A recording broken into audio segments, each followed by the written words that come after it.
Okay, so the flow cell itself, Hastalloy C276, the C shows that it's Hastalloy. It has 3 1/4 inch NPT tapped holes, inlets, and the main hole for the probe with a CalRes 6375 O-ring inside. The PTFE is a guide, and you'll see what that's for later when we put the thing together. The probe, we're testing the ATR compatibility with chemicals, and the seal is a CalRes O-ring inside. The back end is completely sealed up.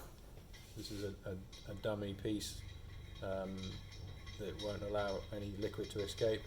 But we do have 2 M5 tapped holes with grub screws currently in them to seal them up.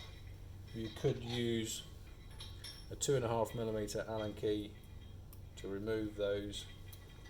If you suspect that liquid has got inside, you will be able to see evidence.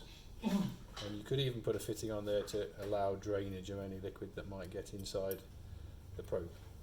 But we expect nothing to get through here, so that's the test. So that's the probe itself. And the tools to be able to do this: 2.5mm Allen key to remove the grub screws, and a 5mm Allen key to put the flow cell around the probe.